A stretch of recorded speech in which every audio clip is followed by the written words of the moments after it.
Hi! So in today's video, we're gonna talk about one of my all-time favorite video game genres, and I've been loving it for years. If I explain it to someone, they don't get a clear picture of what it is and they don't understand why I'm obsessed about it. If I tell them the actual word of what it is, an anime dating simulator, I always get a reaction like, oh my god, an anime dating simulator, what is that? And they start laughing, but there's actually more to it, and we're gonna talk about it today. We're gonna talk about otome games. So what exactly are otome games? Otome games comes from the Japanese translation and it means maiden game or otoge. They are story-based games in form of a visual novel, and you play as a female lead with a choice of different types of love interests, where you can form a romantic relationship by actually dating them or communicating with them. Based on the choices that you make, you can have different types of endings, such as a good ending, a bad ending, a tragic ending, or a sad ending, or a super happy ending. Not all of these otome games will be in visual novels where you make choices. There's also otome games where you play mini games in order to increase the relationship with that character. There's different types of otome games. There's also BL otome games, also known as boys love otome games,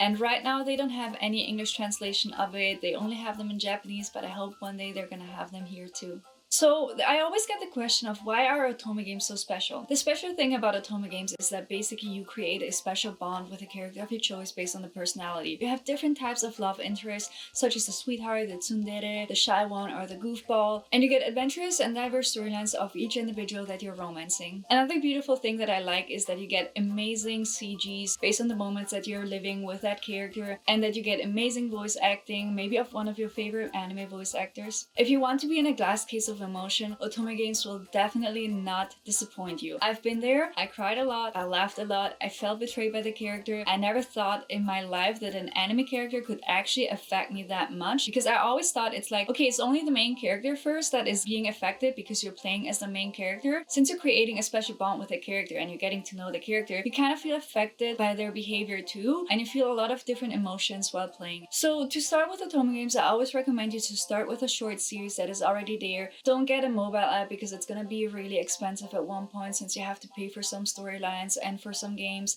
You can buy otome games with completed walkthrough where you don't have to pay on different types of systems, such on the PC, Steam, on the PS Vita, or on the Switch, also on the PlayStation, if you don't want to spend money on otome apps. I mainly choose the titles based on the artwork that is there, on the voice acting, and also on the character looks and description, because if the character doesn't appeal to me, I really don't want to play it. I don't feel like I'm interested in it, even if the story is good. It kind of has to be connected to what I like in an anime character. I know it's superficial, but I think this is kind of like the purpose of having various characters to romance in this game. So what I recommend you to start with first, which is like kind of like an introduction into otome games, and the game is called Nightshade, and then there's Hakuoki, Code Realize, Pio Fiore, Color Malice, and Cafe Enchante. If you want to try a mobile app otome game, I would recommend you to play either Mystic Messenger or the 365 Love application by Voltage, but keep in mind that you need to be financially stable in order to get these titles, because if you want to progress in the story, you have to pay for it. Talking about the Voltage app, I tried Voltage the first time in 2013 when a friend of mine recommended it to me. It was My Sweet Bodyguard Gree, and I kind of got bored at one point of the gameplay because it was so new for me. So I tried a new one, which was Seduced in the Sleepless City Party. At one point I noticed that the party games died down. Voltage stopped updating the game that I was playing, Seduced in the Sleepless City, but they were still releasing a lot of titles on single applications before they introduced in 2017 the Love 365 application, where some of the old titles that I used to play are back in there. If you're curious, you can try and download the application to get an insight of the available titles that are there. Some of them might be free, some of them you might pay, so make sure that you're in a financial stable situation, because a lot of these stories are amazing, and I recommend you to play games such as Irresistible Mistakes, Masquerade Kiss, and Kiss by the Baddest Bidder. They are so good. You should definitely try them out if you want to try the Voltage app.